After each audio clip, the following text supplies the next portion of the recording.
Narrowing down a list of my top 10 favorite video games of all time wasn't easy. Strangely enough, the number 10 spot on this list was the most hotly contested of the bunch. Which game was I willing to sacrifice while the rest frolicked in the fields of Elysium?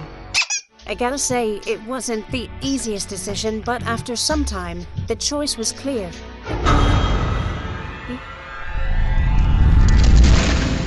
I cannot, for the life of me, understand why the Jak and Daxter franchise hasn't enjoyed the same lifespan as others of its ilk, because what's on display here is undeniable platforming bliss. The story, involving the transformation of a young villager into a weird otter/weasel hybrid marionette Stum, has the titular duo traversing an abundance of interconnected areas, attempting to find a way to reverse the process. Every game in the franchise, I tend to favor the original, trigger-happy Havoc, for introducing such a strange, hypnotically addicting concept to the masses.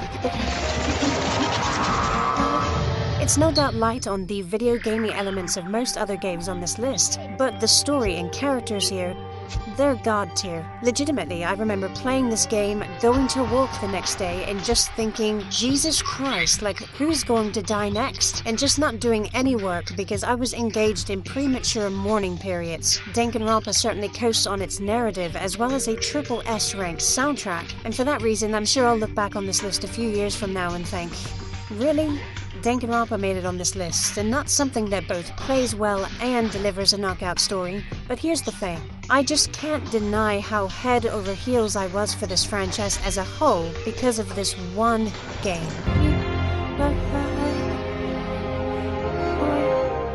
Oh, Uncharted 2, you are such a good game, and back in 2009 you surely held a place in my top 3 easy. That primarily because at the time there was just nothing else like it. Its pacing, its set pieces, the acting, the music, top of the line, cinema quality.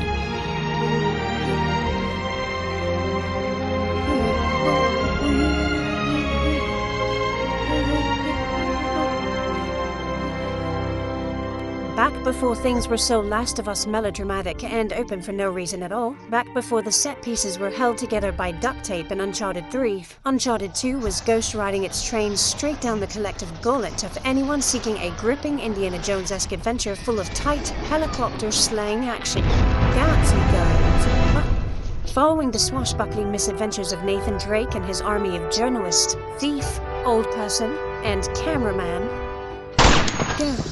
the player is bounced from one set piece to the next in search of Marco Polo's lost treasure, said to be hidden in the mystical valleys of Shambhala. Shambhala, nice, Shangri-La. Can I have a word with you, darling? To this day, there are few experiences like it. Barring a subpar opening stealth section, Uncharted 2 puts the pedal to the metal and rarely lets off the gas. Set to the tune of a third-person shooter emphasizing good old-fashioned improvisation, and the game's climbing mechanics coupled with impeccable level design lead to moments that will stick with you long after you've turned the console off.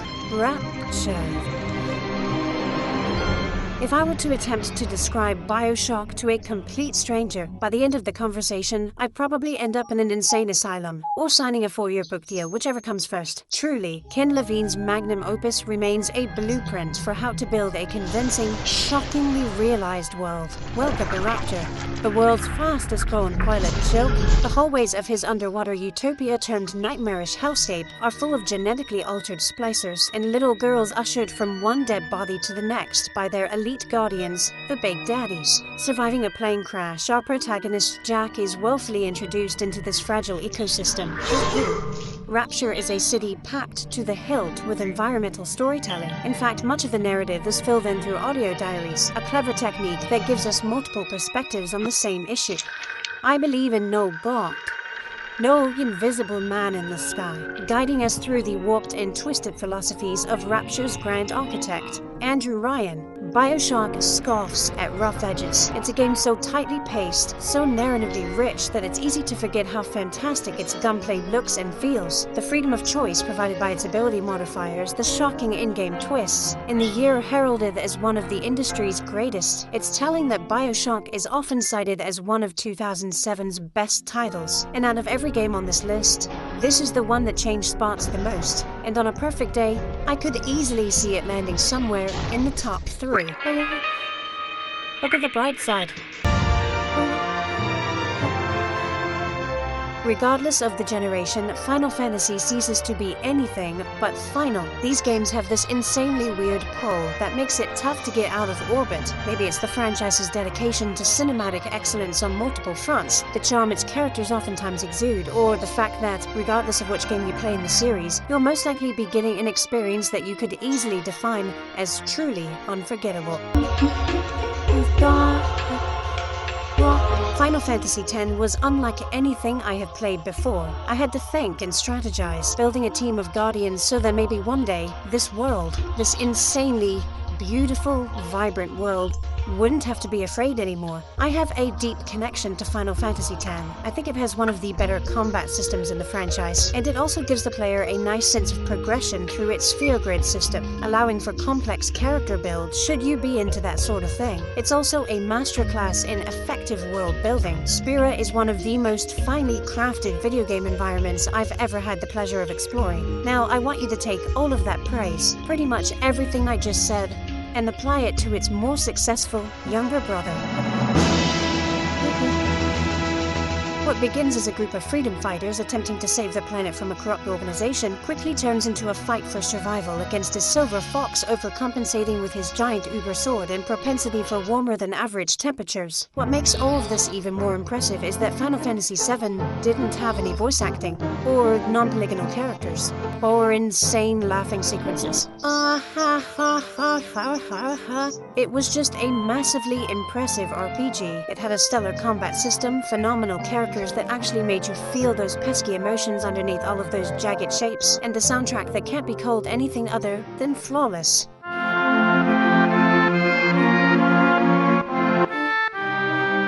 It certainly has its share of liver spots, and while the remastered version doesn't necessarily reverse this game's aging process perfectly, I feel like what's on offer here, I don't know, you can just sort of feel the developer's passion for this project. From the boss fights to the memorable side quests, Final Fantasy VII just oozes charm, while still managing to punch you in the gut whenever it feels like you're getting just a bit too comfortable. Mario's 2007 outing across the cosmos was the clear winner, not just over Mass Effect, but over every other game that year. Galaxy shocked me. It is platforming perfected.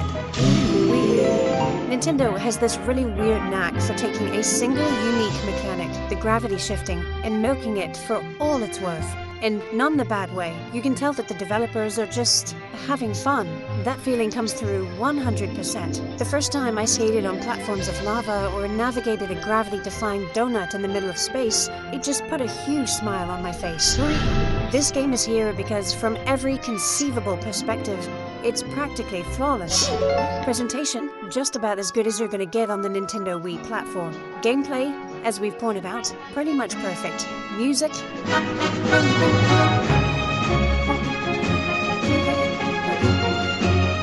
at the end of the day, I play video games to have fun. That's Super Mario Galaxy, and as Nintendo of America's previous president and chief operating officer once said, if it's not fun, why bother? The Legend of Zelda franchise. It had the show appeal eventually. I knew it, you knew it, he knew it. It's not like I don't have plenty of options. Ocarina of Time is widely regarded as the series' first perfect entry. For years after, it was heralded as the greatest video game of all time. For good reason. It pioneered the three-dimensional action-adventure title, introduced a lock-on system that would worm its way into pretty much every game that followed in some way, shape, or form, featured a massive overworld for the time, and can we just stop right there? I don't think I can fully make you appreciate what it was like stepping out onto Hyrule Field for the very first time. Back on the N64, we never saw these massive Apex Legends-style maps. So, seeing this for the first time blew my goddamn mind. Take this quote, put it right here, because that is this, and it was incredible.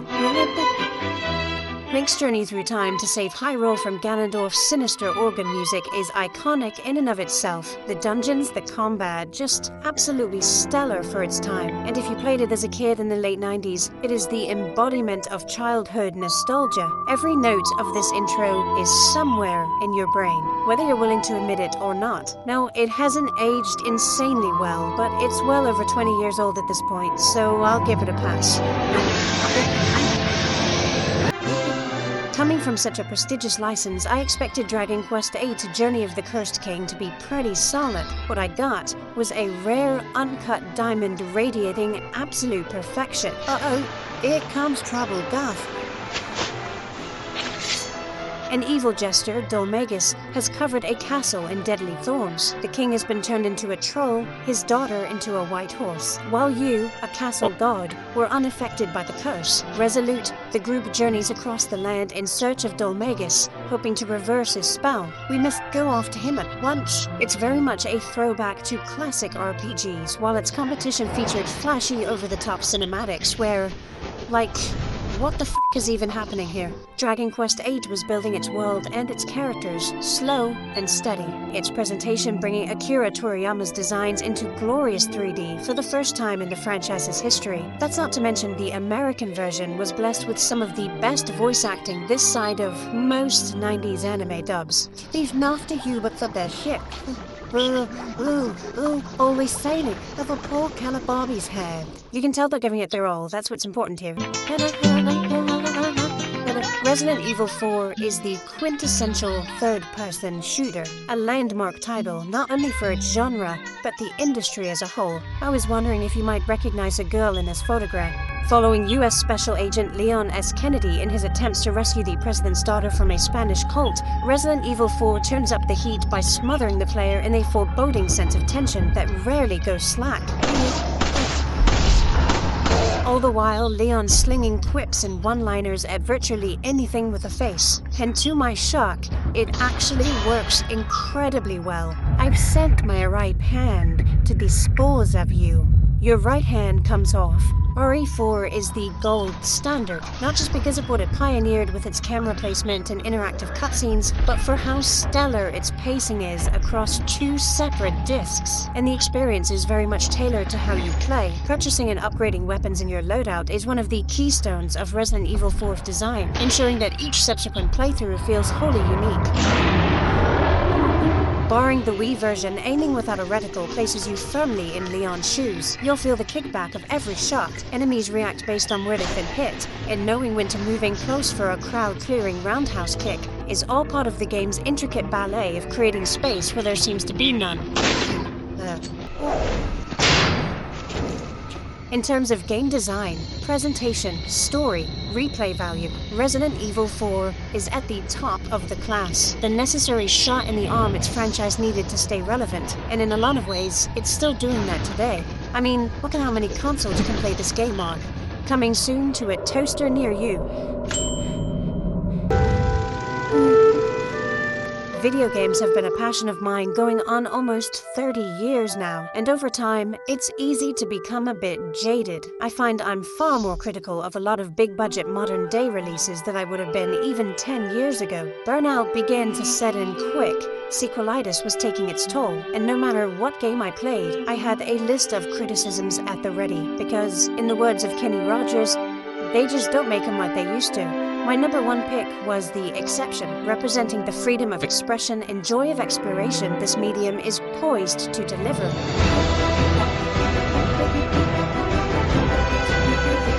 The Legend of Zelda Breath of the Wild is far and away the best game I've ever played. And folks, when I say far and away, I'm not exaggerating.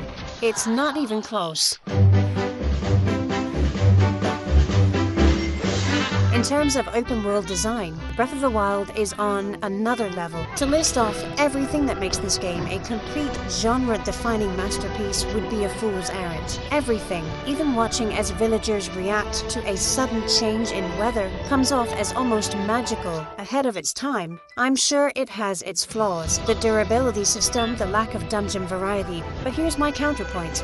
I just don't care. When a game is this good, any sort of criticism comes off as a nitpick. No, Breath of the Wild is not perfect, but in my opinion, it's about as close to perfect as I've ever seen a game get.